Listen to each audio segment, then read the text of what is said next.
Local 4 News starts now with a breaking news alert. And we begin this noon hour with breaking news. 4 people are dead in this fire in a mobile home park in Lapeer County. You're looking at video from just over the scene from Sky 4 just a little while ago. It's in Dryden. We're told the fire started around 5 o'clock this morning. We are working to get more information about the victims and the cause of this fire. We'll have much more in our later newscasts and on clickondetroit.com. But again, 4 people found dead in this mobile home fire in Dryden. Also breaking at this hour, Judge Ketanji Brown Jackson is appearing before the Senate Judiciary Committee for her Supreme Court confirmation hearings. And if confirmed, she'll serve as the first black woman on the U.S. Supreme Court. She's 51 years old and is on Washington's D.C.'s Federal Appellate Court. And analysts saw her as the most likely pick to succeed the retiring Justice Stephen Breyer. Jackson previously served as a clerk for Breyer. Hearings got underway just after 11 o'clock this morning, and they're expected to continue all day.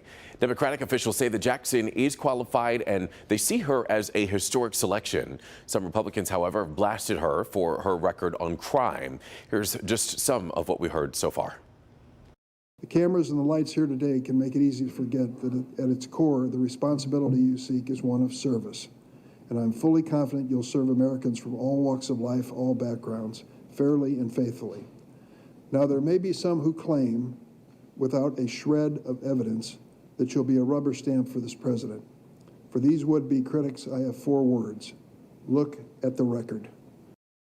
So be sure to stick with us here at Local 4 and clickondetroit.com. We're going to keep you updated on the very latest out of Washington, D.C. And now to western Oakland County, where traffic backups could be seen, well, for miles earlier this morning. The orange barrels are located on both directions of I-96 in between Kent Lake and I-275. Crews are going to be there repairing the road and adding a flex route to this area. And this project is going to take about 3 years to complete. Let's send it out to Kim DeGiulio. She joins us now live with more on what she's learning about this project and the time frame. Kim? Yes, good morning, or good afternoon, Evrod, and we are here along I-96, and you can see the equipment is out. The orange barrels are here. Now, we're at 96 and Novi Road, and as you can see, traffic moving along just fine through this area at this time, but we were here this morning during the morning commute, and man, let me tell you, it was slow. I-96 at I-275 is always busy during the morning commute. This section of highway is most traveled, and it's always backed up with traffic jams. But today, those slowdowns are even worse, with 1 lane blocked westbound as MDOT starts the first stage of building a flex route on I-96. We're going to start working westbound on 96 from 275 out to Kent Lake. We're going to work in sections. So first we'll be near 275. We'll make our way up to Beck, to Wixom, and further west. We're going to start blocking the right lane while we work on the shoulders. We have to build up the shoulders so that they can be driven on at some point. At some point. But frustrated drivers this morning took it upon themselves to act like the flex route was already there, driving around traffic using the shoulder, something that's not only illegal, but also dangerous. But once this 3-year project is done, the shoulders on I-96 will be available for drivers to drive on during peak travel times, alleviating a lot of the backups in this area. So we're not going to spend hundreds of millions of dollars to design a roadway for 24 hours of use when we really only need it for about 3 hours a day. And I-96 isn't the only big project starting up today. Oakland County drivers will also have to deal with the northbound lanes of Orchard Lake being closed in Farmington Hills between 13 and 14 Mile. Federal funding paying the majority of the cost of this project. If we don't use it this year, we lose that federal funding. Now, the tough thing about that Oakland County project over on Orchard Lake is the fact that that is around businesses. It's going to be hard to get in and out of those businesses, but you definitely need to support them during this time. The good news is that project will be wrapping up this November. Now, back to I-96 here. This project is going to be here for 3 years, so we're going to have to get used to slowdowns through this area. So remember to pack the patience during that evening and morning commutes. Reporting along I-96, I'm Kim DeGiulio, Local 4. Hopefully those 3 years will speed by and this project will be over before we know it. Kim, thank you. Let's talk about gas prices this afternoon and give you the latest numbers. Today, the current average for regular gas in Michigan is $4.15. That's about 9 cents less than what we were paying last week. But we are paying $1.40 more than what we were this time last year.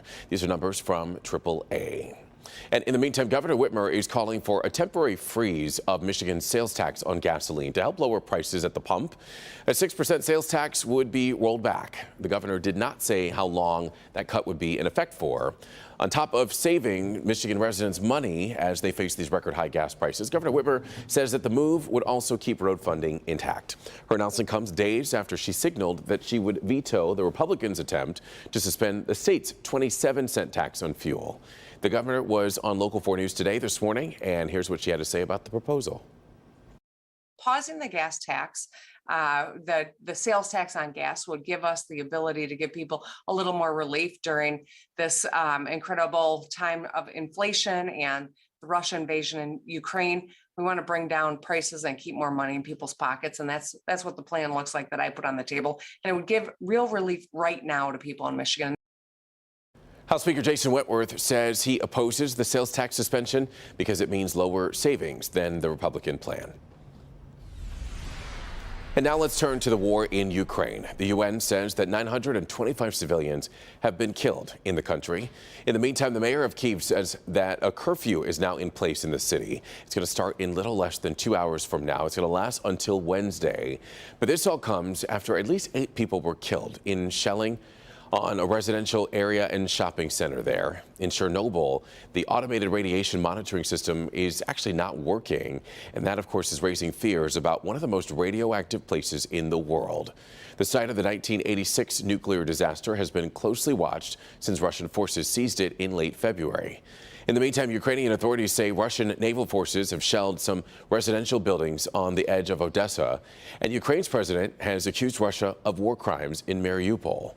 An estimated 90% of the city's buildings have been damaged or destroyed, and 300,000 people are still trapped. Still, Ukraine ignored Russia's demand for it to give up the city. Here at home, President Biden is holding talks today with European leaders. He's traveling to Brussels later this week and then to Poland. Убивали всех людей. Это сволочи, это гады, блядь, паразиты. Russian President Vladimir Putin seems undeterred by increasing civilian casualties in Ukraine. This is really disgusting. This week, the White House is expanding its efforts to help. President Joe Biden is holding a call with European leaders today. Then he's talking with American CEOs about the war. On Wednesday, he travels to Europe for an emergency NATO summit.